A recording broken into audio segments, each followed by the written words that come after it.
Muito boa noite a todos, aqui é a Sandra Amaral, na Associação Cristã Caminhos da Verdade.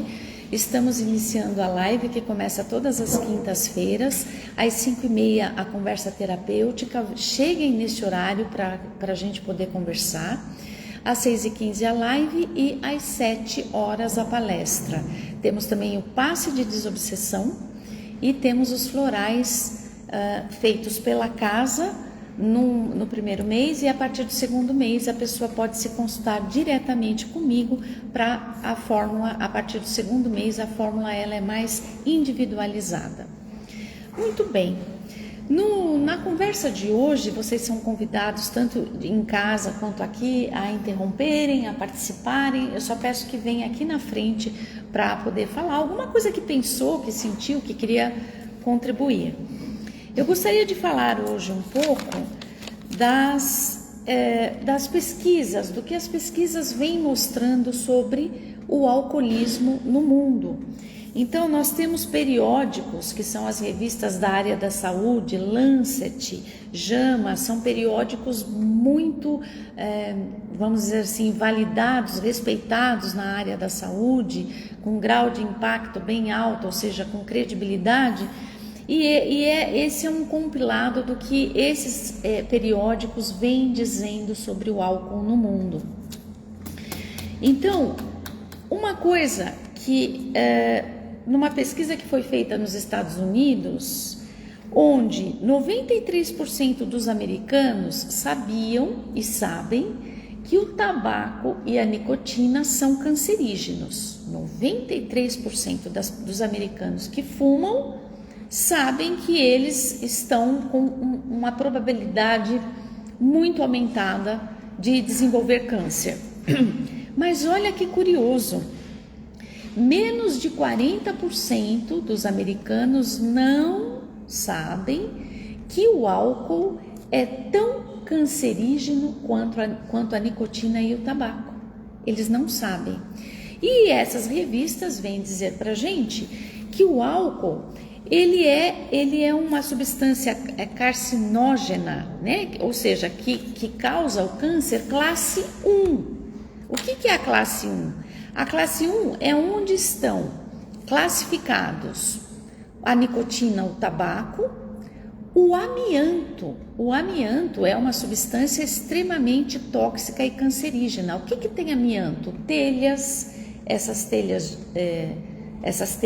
né, Eternite, e caixa d'água, aquelas caixas d'água antigas, tem amianto. Existe um risco altíssimo, se uma dessas telhas ou uma dessas caixas se quebram, aquele pó que sai dali é altamente cancerígeno. Então, ela também é classe 1 de causar câncer. Então, o amianto, que está presente nas telhas e na caixa d'água, o tabaco, a nicotina e o álcool estão todos no mesmo nível de substâncias carcinógenas. Seja bem-vindo, boa tarde. E alguém aqui sabia disso? A senhora sabia? Que bom, parabéns. O que está proibido? O amianto, exatamente, a senhora tem razão. Desde 2017, o amianto está proibido. Antes até. Muito bem, é isso mesmo. E aí, o que acontece? Uma coisa é você não saber fazer uso sem saber. Outra coisa é você tomar a sua decisão de usar sabendo. Porque assim como o cigarro, o tabaco, a nicotina, não existem doses seguras para o consumo da substância alcoólica. Ou seja, eles descobriram que não adianta fumar um cigarro ou 3 maços, porque um cigarro vai ter menos chance de causar câncer. Não, a chance é igual. Porque não existe um nível seguro de consumo. Você não pode dizer que fumando menos você não vai ter. Não pode dizer isso. Então, quando a gente pensa que todos são classe 1, o amianto, o cigarro e o álcool, e que mais de 40%, aqui no Brasil nós não fizemos essa pesquisa, mas que nos Estados Unidos mais de 40% das pessoas que fazem uso moderado Nós não estamos falando do uso abusivo, daquele alcoolista crônico, não. Nós estamos falando do uso moderado, de leve a moderado de álcool já diariamente. Uma dosinha antes do jantar ou antes do almoço já aumenta em muitas porcentagens a chance de você desenvolver um câncer. É a única substância, então ele dizendo aqui, né, que o álcool é a única substância da categoria 1, que nós estamos falando aqui, qual é essa categoria, que a gente encontra patrocinando show de rock, show de pagode, né? Não é curioso isso? Desculpem, porque a gente não ouve assim. Atenção, senhoras e senhores, as fábricas de amianto estão patrocinando o jogo Palmeiras e Corinthians, né? Não vê porque o amianto é proibido, só que ele é classe 1 e ele é tão carcinógeno quanto o álcool e as drogas, o álcool e o fumo, e o álcool e o fumo patrocinam shows.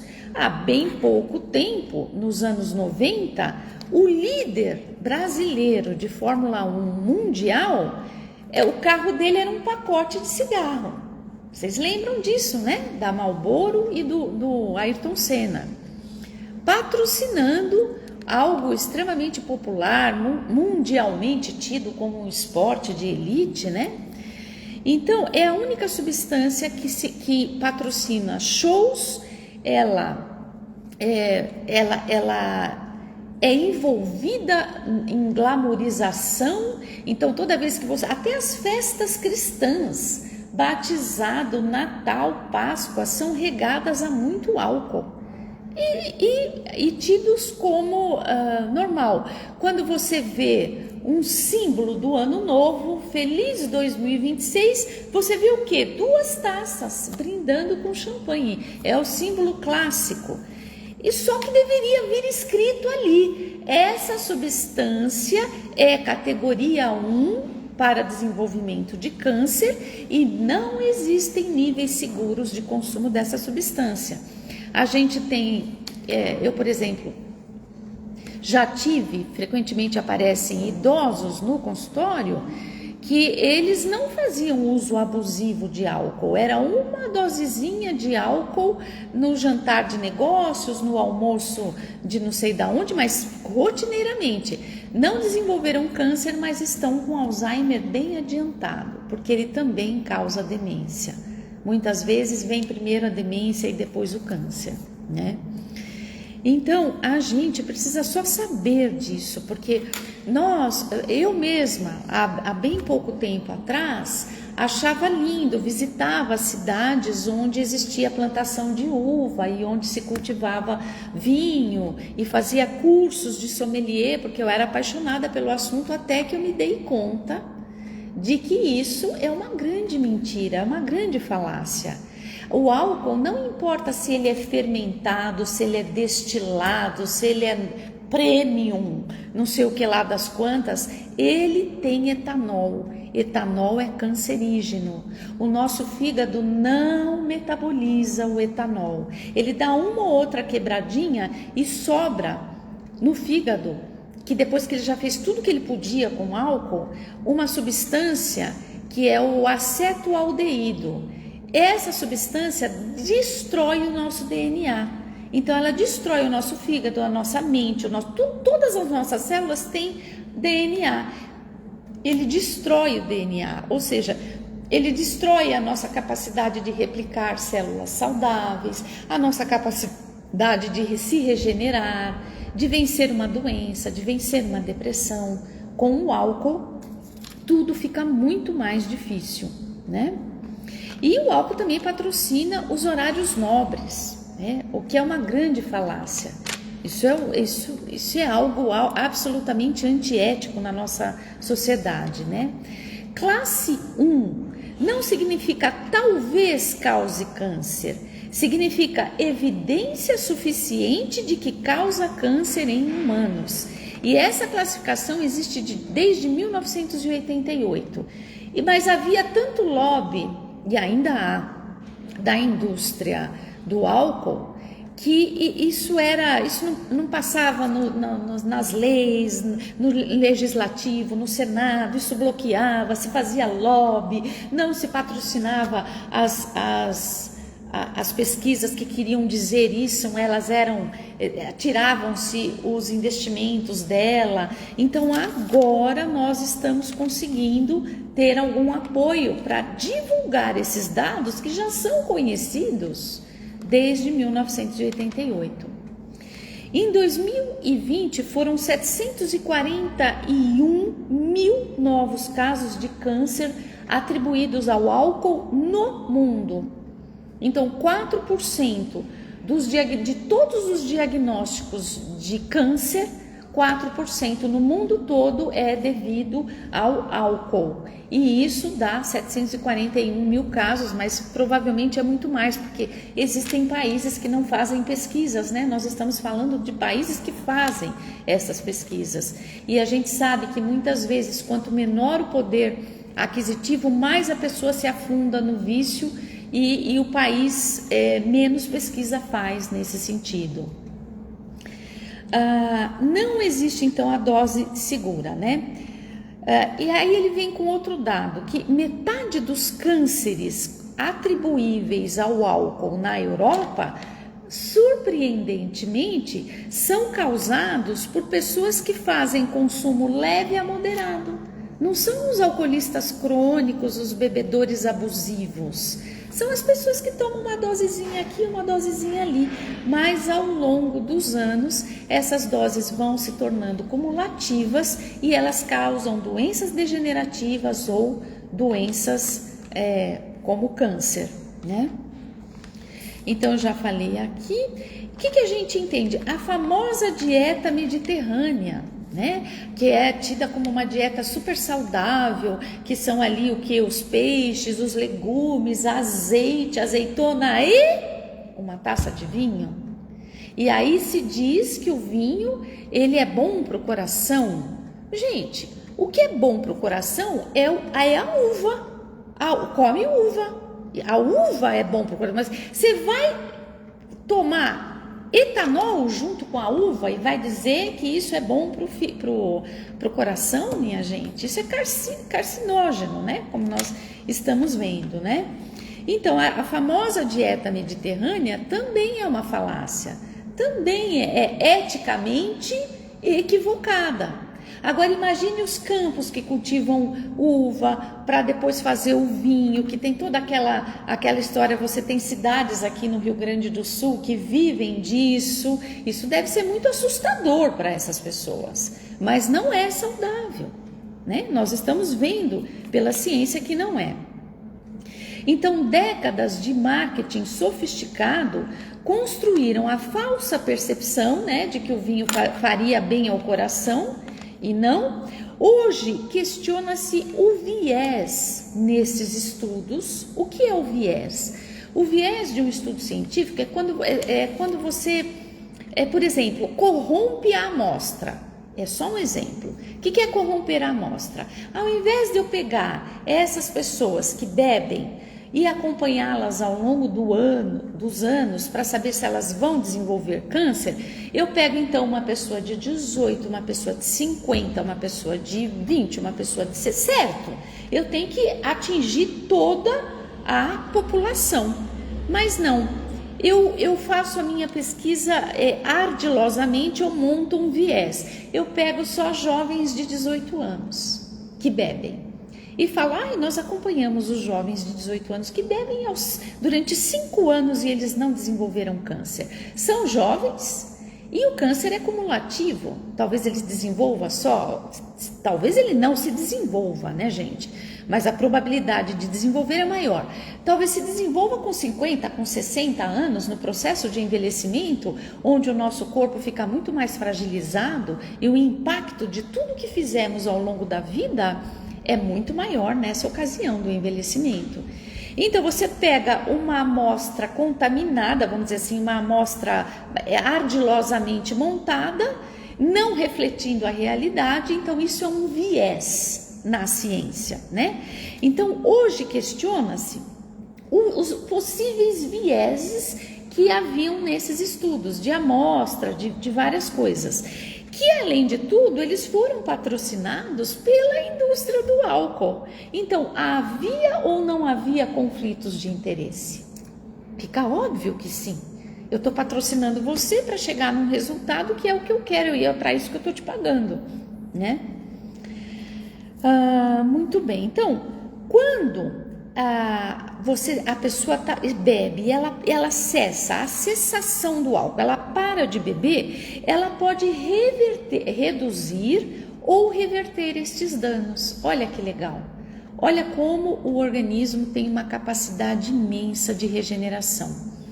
Eu conheço um rapaz, obviamente é anônimo, não estou falando o nome dele aqui, nos Alcoólicos Anônimos, que ele pesava mais de 130 quilos, ele tinha uma obesidade quase mórbida, ele estava com o fígado dele totalmente destruído e um alcoolista crônico, né? Ele parou de beber, o fígado se regenerou, ele emagreceu, hoje ele corre surpreendentemente, com uma forma física incrível. Nem ele consegue acreditar o que ele conseguiu após a cessação do álcool. Então, talvez ainda dê tempo, né? Para quem quer se envolver nessa nobre tarefa. Então, o risco não vem do preço, porque você fala assim, não, mas eu vou consumir um vinho de boa qualidade. O risco continua, porque tem etanol lá dentro, né? Gente, etanol que a gente põe no tanque do carro para ele andar, né? É o etanol. O risco não vem do preço, ou se ele é fermentado ou se ele é destilado. O risco existe porque tem etanol lá dentro. Então, eles acabam dizendo que decidir se você vai ou não continuar fazendo uso do álcool, com estas informações que nós estamos agora aqui esclarecendo e que estavam sendo escondidas desde 1988 e que agora começam a ser ventiladas, você decidir com essas informações é totalmente diferente do que decidir na ignorância, do que decidir sem elas. Agora você sabe, né? O Titãs não diz... O acaso vai me proteger enquanto eu estiver distraído, porque a hora que eu tiver consciência, o acaso não me protege mais. Porque aí a vida diz assim, antes você não sabia, ok, agora você sabe. Agora o teu risco aumenta, porque você está consciente disso. Alguém gostaria de fazer algum comentário? Pensou em alguma coisa que gostaria de participar? Se alguém quiser, eu peço que venha aqui. Não? Então, agora então que a gente sabe... Gostaria, Lu? Tá. Agora então que nós estamos mais cientes, vamos pensar um pouco no lema, nos lemas de AA e no Espiritismo. O que o Chico Xavier disse uma vez? Ele disse assim, eu dei aos outros o direito de ser como são, mas a mim o dever de ser cada dia melhor. Então eu não vou ficar controlando o outro, julgando o outro, pressionando o outro. O outro faz da vida dele o que ele achar que tem que fazer. Eu tenho obrigação de fazer da minha uma coisa cada vez melhor a cada dia que passa.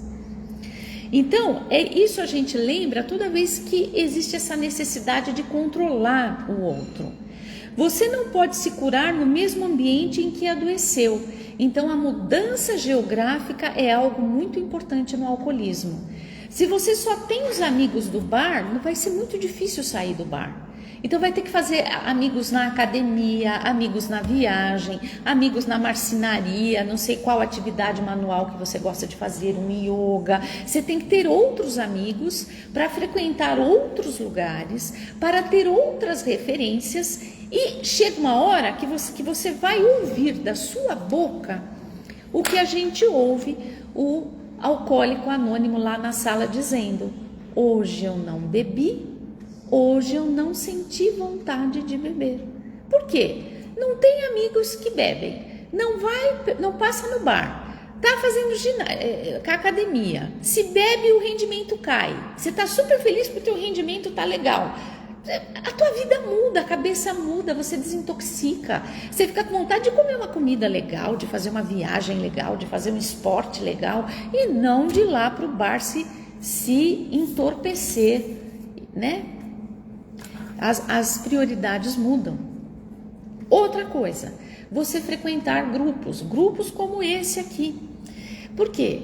Num grupo de apoio, a gente diz o seguinte: a doença que a gente tem num grupo de apoio, ela sai pela boca, porque a gente fala, porque a gente compartilha.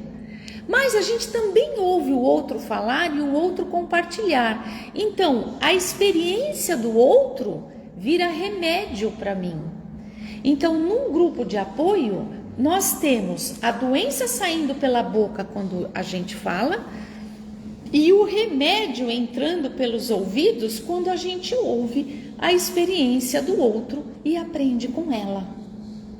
Percebe? Então, a sobriedade gente, o que é sobriedade? É diferente de abstenção. Abstenção é parei de beber e estou morrendo de vontade. Eu não sei se eu vou aguentar passar hoje sem beber. Sobriedade é serenidade. É você dizer assim: hoje eu não bebi, hoje eu não senti vontade, nem quero saber desse negócio na minha vida. Mas a sobriedade, ela também é emocional, não é só da bebida. É você deixar de ser o problema e começar a ser a solução. É ver como as pessoas te veem, como as pessoas te olham. Ai, aquele lá, já vem aquele de novo. Ai, esse aqui sempre foi o problema da família. Ai, sabe esses julgamentos? Por quê? Porque as pessoas estão muito cansadas de cuidar de uma pessoa que não sabe se cuidar. Então, a sobriedade é quando você começa a ter a condição, é para isso que a gente luta. Você começa a ter a condição de se autogerenciar nas coisas mínimas, para que você desenvolva a sobriedade, deixando de ser problema e passando a ser a solução. Gente, não existe nada mais prazeroso e poderoso do que você ser parte da solução e não parte do problema. Não é verdade? Você se empodera de força quando você é parte da solução. E você se enfraquece e cai quando você é parte do problema. O que é a codependência? A codependência é a doença de todos os familiares que têm um alcoólatra ou um dependente químico na família. A família fica dependente daquele funcionamento e ela vai agir, viver, reagir a partir da doença do alcoólatra ou do drogadicto. E surpreendentemente, isso mantém o adicto e o alcoolista cada vez mais no vício. Isso é a codependência. Ajudar é parar de impedir que o outro tome a responsabilidade das escolhas que ele está fazendo. Então tá bom, ele já é um adulto e está fazendo a escolha de beber. Aí o que a mãe, a esposa, a irmã mais velha, o irmão mais velho faz? Ai, chegou, leva para o banheiro, dá um banhinho, põe uma comidinha e aí ele faz escândalo e quebra tudo e você abafa. Você está sendo codependente. Você está ajudando ele a continuar com isso aí, porque ele tem ganhos. Ele faz, acontece, faz o que bem entende, quebra tudo, acaba com o orçamento da família e você só paparica. É uma codependência. Então, olha o que se diz a respeito disso. Ó, eu vou ler de novo. Ajudar verdadeiramente o adicto ou o alcoolista é parar de impedir que ele tome a responsabilidade sobre os seus próprios atos. Então, ele não acabou com o orçamento? Acabou com o orçamento. Não tem comida. Acabou a comida que tinha a gente deu para as crianças. Ele tem que arcar com o peso do que ele fez. Ele quebrou tudo? Olha, a próxima vez que você quebrar tudo, você não entra mais dentro de casa. Eu ouvi uma vez uma mãe falando isso, que ela se descobriu codependente do filho alcoólatra. Foi um luto. Mas ela começou a perceber que ela ajudava ele, porque ela a permanecer no vício, porque ela fazia a vida dele ficar maravilhosa, certo? Ele não arcava com a responsabilidade das loucuras que ele fazia. Então, um dia que ele chegou, fez escândalo, quebrou, a casa era dela, né? Ela disse para ele: a próxima vez que você chegar bêbado, você não entra. É óbvio que ele chegou no dia seguinte bêbado, é óbvio. E o que a maioria das mães, dos irmãos, dos familiares fazem? Abre a porta. Ela não abriu a porta. E ele começou a fazer escândalo. E ela disse: se você não parar de fazer escândalo, eu vou chamar a polícia. Ele não parou de fazer escândalo. Ela chamou a polícia. A polícia autuou, levou ele para a delegacia. E assim ela foi fazendo com tudo. Mãe, me dá dinheiro para... Não, você gastou todo o seu dinheiro com álcool. Não, mãe, mas eu estou precisando para comprar um band-aid. Não tenho, passa álcool. Ela foi cortando. Hoje em dia ele continua sendo um alcoólatra. Continua morando com ela.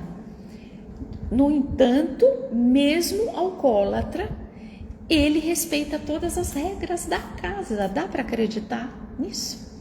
Ele respeita, ele não xinga, porque ele sabe que ele vai perder a parada. E ele está bebendo menos. Tem dia que ele não bebe, e ela está feliz porque ele está se recuperando. Porque ela parou de passar a mão na cabeça.